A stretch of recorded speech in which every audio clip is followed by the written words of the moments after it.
Hey loves, welcome back to my channel. For those of you who don't know me, my name is Katya. For those of you who do, welcome back. So for today's video, it is going to be a DIY. I told you I was going to be doing one. So it's only one. It's a quick DIY, but I still wanted to share it with you. I mentioned to you that I was going to be revamping a few rooms, and one of the rooms is going to be downstairs. It's going to be the guest bedroom. So what I wanted to do, there's a wall, not in the room. It's sort of downstairs in the basement, and I had put something temporarily on the wall and that was bothering me. So I thought it was the perfect time to zhuzh up the basement. Since I'm doing a makeover in one of the rooms, I did a very simple, very easy DIY. Obviously it takes a little bit of time, but what DIY doesn't, right? But out of all my DIYs, I think this one was pretty simple. So it's going to be a quick video, but I still wanted to share it with you. I hope you like it. It's very simple, but I think it makes a statement. It is perfect. It goes with the whole rest of the flow of the basement, and I couldn't be happier.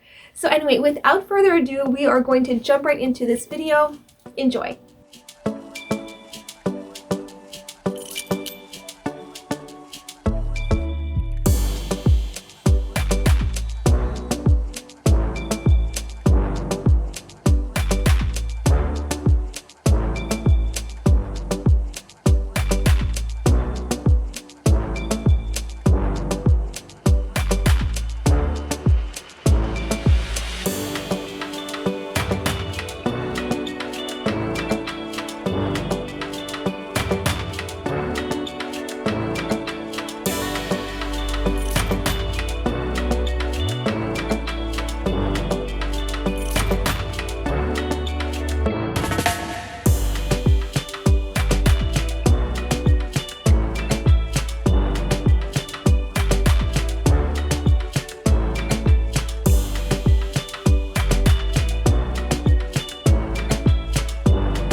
So this is the wall that I wanted to put the artwork on. I'm just tired of seeing this thing here. I'm definitely going to keep this at the bottom here. It's very simple. It's a small little area where it's the guest bathroom is there, and then the guest bedroom is here too. I just wanted to create a little nook here. So I think I'm going to take this out and put the wall art, and I think it's going to tie in with this wall art right here. Add in a little bit of darkness, and yeah, so let's go ahead and start installing the artwork.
that is it. I hope you enjoyed this DIY. Comment down below, let me know what you think. And for my next video, I'm not too sure what I'm gonna do. It's gonna be one of those on the whims like I normally do. So anyway, thank you all so much for watching. Thank you for your thumbs up, your comments, all of that amazing stuff. I love you so much, and I will see you in my next video. Mwah! Bye guys!